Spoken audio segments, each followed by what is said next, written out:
students. Good morning. Sit down. இப்ப நம்ம வந்து ஒரு மாரல் ஸ்டோரி பார்க்க போறோம். ஓகேவா? கதை நான் உங்களுக்கு எல்லாருக்கும் பிடிக்குமா? சரி. அப்ப கதை சொல்லி ஆரம்பிப்போம்.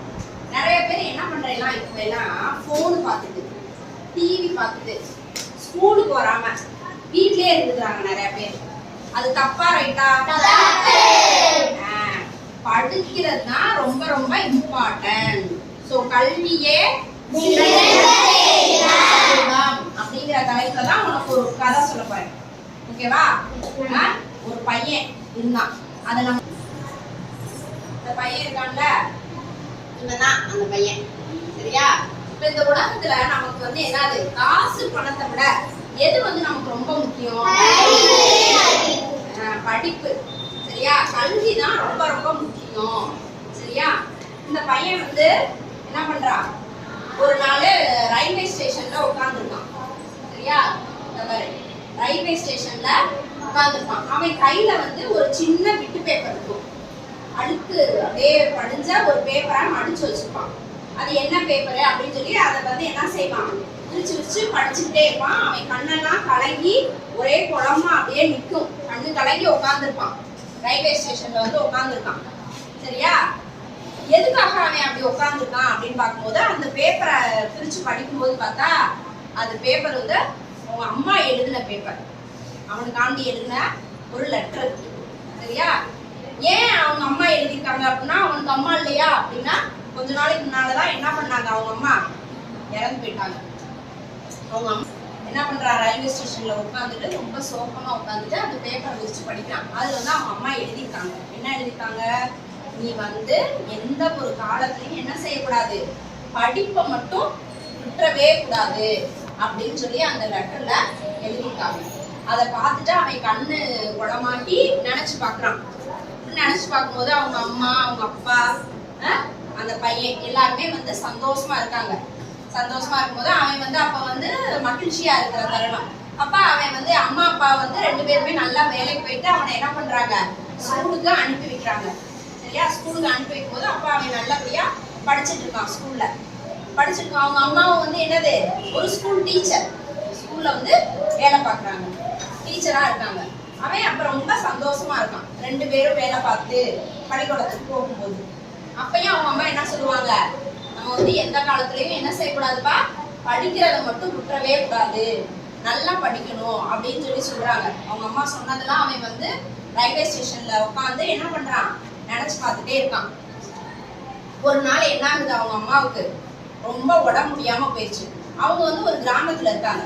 அந்த கிராமத்துல வந்து என்னன்னா சரியான மருத்துவமனை இல்லை.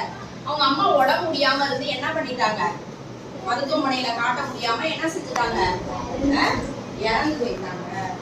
இறந்து போனோடனே அவங்க அப்பா என்ன செய்யறாரு, அதுக்கப்புறம் அவங்க அம்மாவை நினைச்சு நினைச்சு அவங்க அப்பா என்ன செய்ய ஆரம்பிச்சிட்டாரு, குடிக்க ஆரம்பிச்சிட்டாரு.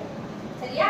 குடிக்க ஆரம்பிச்ச உடனே அவன், ஆனாலும் அந்த நிலைமையே அவன் வந்து என்ன பண்ணான், நம்ம பள்ளிக்கூடத்துக்கு போயே தீரணும், அம்மா சொன்னது மட்டும் அவனுக்கு வந்து என்ன ஆகிட்டே இருக்கும், முடிச்சுட்டே இருக்கும். நம்ம வந்து படிக்கிறது மட்டும் நிப்பாட்டிடக்கூடாது அப்படின்னு சொல்லிட்டு ஸ்கூலுக்கு போயிட்டே இருப்பான்.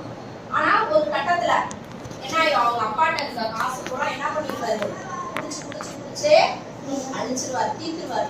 அப்ப ஒரு நாள் கூப்பிட்டு உட்கார வச்சு அந்த பையன்கிட்ட வந்து என்ன செய்யறாரு, சொல்றாரு, தம்பி இதோட நம்மகிட்ட என்ன இல்ல, காசு இல்ல, நீ வந்து பள்ளிக்கூடத்துக்கு என்ன செய்யக்கூடாது, போகக்கூடாது, உன்னை பள்ளிக்கூடத்துக்கு அனுப்பி படிக்க வைக்கிற அளவுக்கு என்கிட்ட காசு இல்ல அப்படின்னு சொல்லிடுறாரு. அதனால அந்த பையன் என்ன பண்றான், டெய்லி அந்த ஸ்கூல் இருக்கும்ல, ஸ்கூலுக்கு வெளியில போய் நின்றுட்டு வாசல்ல நின்றுட்டு என்ன செய்யறான், அந்த மிஸ் நடத்துறத பூரா கேட்டுட்டு வாசல்லையே நின்று கேட்கிறான். சரியா? அப்ப கேட்டுட்டு இது பண்றான். அங்க இருக்க மிஸ் வந்து பாக்குறாங்க. பார்த்துட்டு, என்னப்பா நீ ஏன் ஸ்கூல்ல சேர வேண்டியதானே, ஏன் ஸ்கூலுக்கு வெளியே நிக்கிற அப்படின்னே அவன் வந்து விஷயத்த சொல்றான். சொன்னோடனே என்னால இப்படி ஸ்கூல்ல சேர்ந்து படிக்க முடியல அப்படின்னே என்ன பண்றாங்க, அந்த ஸ்கூல்ல இருக்க டீச்சர்ஸ் அவனுக்கு பழைய புக்ஸ் எல்லாமே வந்து கொடுத்து அவனுக்கு ஹெல்ப் பண்றாங்க. நீ வந்து இதுல இருக்கிறதெல்லாம் படி, அண்ணனைக்கு நடத்துறத என்ன செய்வாங்க, இவன் வெளியில இருந்து கேட்டுக்குவான். இந்த மாதிரி வாசல்ல நின்று கேட்டுக்குவான். கேட்டுட்டு அந்த ஸ்கூல்ல ஒரு காம்படிஷன் வருது, சயின்ஸ் எக்ஸிபிஷன். அந்த எக்ஸிபிஷன்ல கலந்துக்கிட்டு நல்லபடியா ஒரு ப்ராஜெக்ட்ஸ் வந்து சப்மிட் பண்றவங்களுக்கு என்னது கடை இருக்கு. அந்த கடையில போயிட்டு என்ன செய்யலாம், அங்க இருக்கவங்க சொல்லி கேட்கலாம், எனக்கு வந்து ஒரு பேட்டரி வேணும், இந்த மாதிரி சின்ன சின்னது என்ன தேவையோ அதையான பொருட்கள் ப்ராஜெக்ட் செய்யறதுக்கு தேவையான பொருட்களை கொடுக்குறாங்க. அவனை என்ன செய்யலாம், ப்ராஜெக்ட் வந்து செய்யலாம். அவன் என்ன செய்யலாம், அந்த கிராமத்துல வந்து தண்ணி வராது, மின்சாரம் இல்லாததுனால நிலத்தடி நீர்ல இருந்து தண்ணி எடுக்க முடியல. அப்ப அவன் வந்து ஒரு ஐடியா பண்றான். காற்று வீசுது இல்லையா, அந்த காற்று வீசும்போது நமக்கு என்ன கிடைக்கும், அந்த பெரிய பெரிய நீ இந்த தூத்துக்குடி கன்னியாகுமரி சைடு போகும்போதெல்லாம் பார்த்துப்ப, ஒரு பெருசா ஒரு பெரிய ஃபேன் மாதிரி இருக்கும், பார்த்திருக்கியா? அது வந்து ஃபேன் சுத்திட்டே இருக்கும் காற்று, அதுல இருந்து காற்றுக்கும் இது பண்ற மாதிரி கொடுக்குறாங்க. சோ அது மாதிரி என்ன பண்றான், காத்து அடிக்கிறதுல இருந்து என்னது நிலத்தடி நீரை எடுக்கிற மாதிரி ஒரு ப்ராஜெக்ட் பண்றான். சரியா?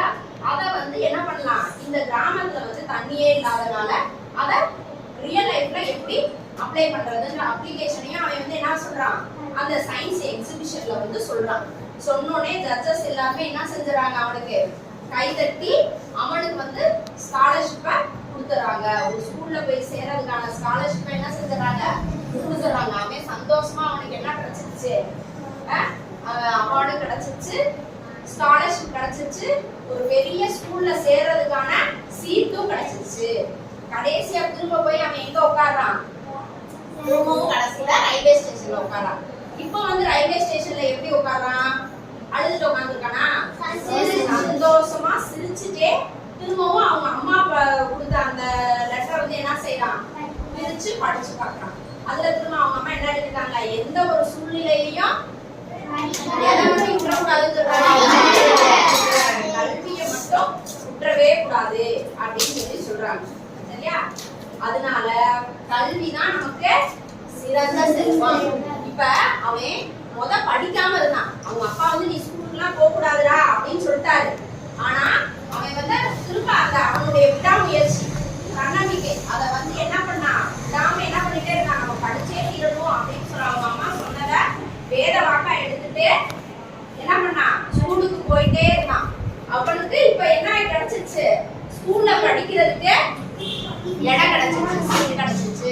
இப்ப சந்தோஷமா அவன் வந்து என்ன ரயில்வே ஸ்டேஷன்ல உட்கார்ந்துருக்கான். அந்த ஸ்கூலுக்கு போறதுக்கு பயணம் செய்யறதுக்காக இப்ப ரயில்வே ஸ்டேஷன்ல உட்கார்ந்துருக்கான். ஓகேவா? சரி, இப்ப நம்ம இந்த கல்விய கேள்விலாம் கேட்க போறேன், அதை சொல்லணும் நீங்க. அந்த அக்கா என்ன சொல்லிட்டாங்க, நான் வந்து என்ன பண்றேன், லீவ் போடாம வந்துடுறேன் அப்படின்னு சொல்லிட்டாங்க. சரியா? அவங்க வீட்டுக்குலாம் போய் தேடி குடிச்சு, நீ இனிமேல் பள்ளிக்கூடத்துக்கு போகாம வீட்டுல இருந்தேன்னா என்ன பண்ணிப்பாங்க, கலெக்டர் ஆபீஸ்ல இருந்து உன்னை தேடி வீட்டுக்கே வந்து வரவும் முடியாது, எங்க இருந்தாலும் உன்னைய கண்டுபிடிச்சு கொத்தா தூக்கி கொண்டு வந்து எங்க உட்கார வச்சிருவாங்க, பள்ளிக்கூடத்துல உட்கார வச்சிருவாங்க. நீ வந்து 12வது வரைக்கும் கட்டாயமா படிச்சே ஆகணும். யார் வந்து இடைநிற்றல் இருக்கவே கூடாது. சரியா? 10வதோட பள்ளிக்கூடத்தை நிப்பாட்டுறேன், 11வது 12வது படிக்க மாட்டேன், 8வதோட நான் ஸ்கூலுக்கு போக மாட்டேன், எனக்கு பிடிக்கல அப்படின்லாம் என்ன செய்யக்கூடாது, சொல்லவே முடியாது. நம்ம வந்து இடைநிற்றல் இல்லாம ஸ்கூலுக்கு வரணும். அதுக்காக தான் நம்ம கல்வியே சிறந்த செல்வம் அப்படின்ற கதையை வந்து உனக்கு சொன்னது. விட்டுறாத, படிப்பை மட்டும் விட்டுறாதன்னு அவங்க அம்மா சொன்னாங்க. அந்த ஒரு வார்த்தைக்காண்டி அந்த பையன் என்ன செஞ்சான், எவ்வளவு ஒரு கஷ்டமான சூழ்நிலையிலையும் அவன் வந்து கண்டிப்பா படிக்கணும் அப்படின்னு சொல்லி அந்த முயற்சியை எடுத்துட்டே இருந்தான். கடைசியா அவனுக்கு படிக்கிறதுக்கும் சீட்டு கிடைச்சிருச்சு. இந்த மாதிரி நம்ம படிக்கிறதுக்கு இப்போ உங்களுக்கு எல்லாமே வந்து நீ ஈஸியா படிக்கிற. சரியா? அடுத்து வந்து மதிய உணவு, உனக்கு சத்துணவு திட்டம்லாம் அவங்க போடுறாங்க, இலவச சீருடை எல்லாம் தராங்க. இதையெல்லாம் கொண்டு வந்தவர் ஒருத்தர்.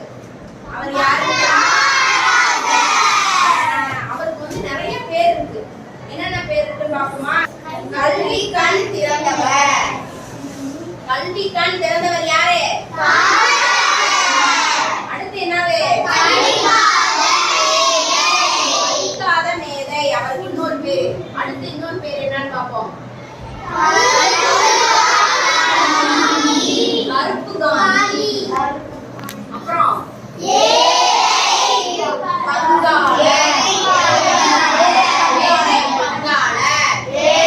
பங்காளர்.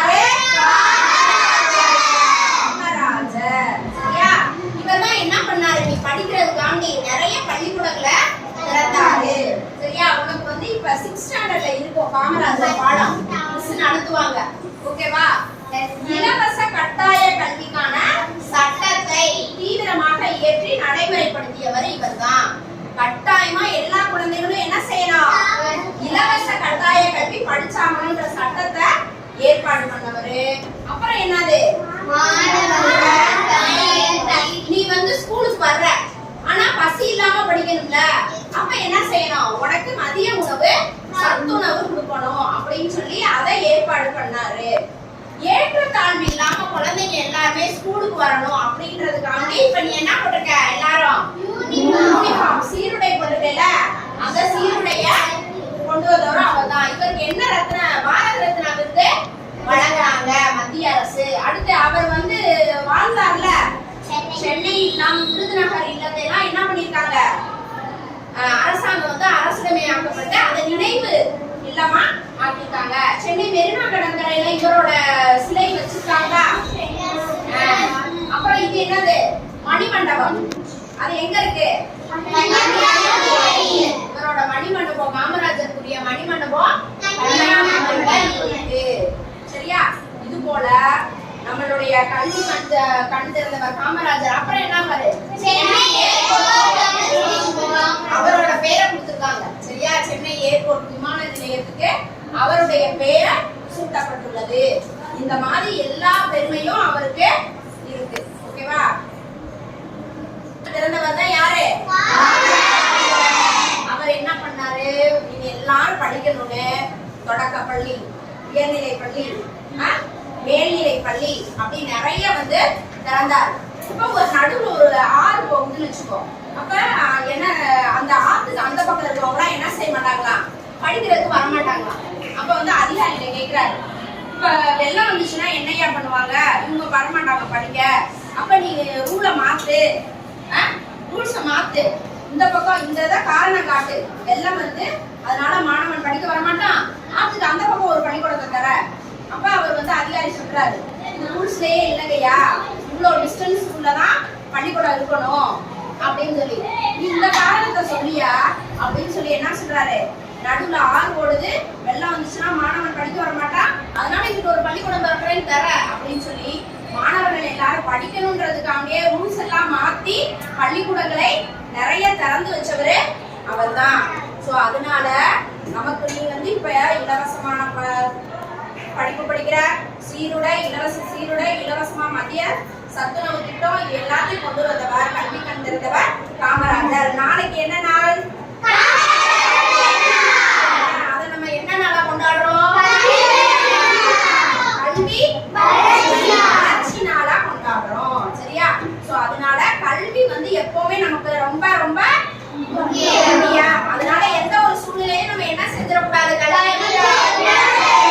கற்றோருக்கு சென்ற இடமெல்லாம் சிறப்பு அப்படின்னு சொல்லிட்டாங்களா? அதனால நம்ம வந்து என்னது, நல்லா படிச்சு பெரிய ஆளா வரணும். ஓகேவா? அதான் உன்னோட எய்மா இருக்கும். ஓகேவா? இதுல இருந்து நீ என்ன தெரிஞ்சுக்கிற? இந்த கதையில இருந்து இடைநிற்றலே இருக்கக்கூடாது. சரியா? 12வது வரைக்கும் படிக்கணும், அதுக்கு மேல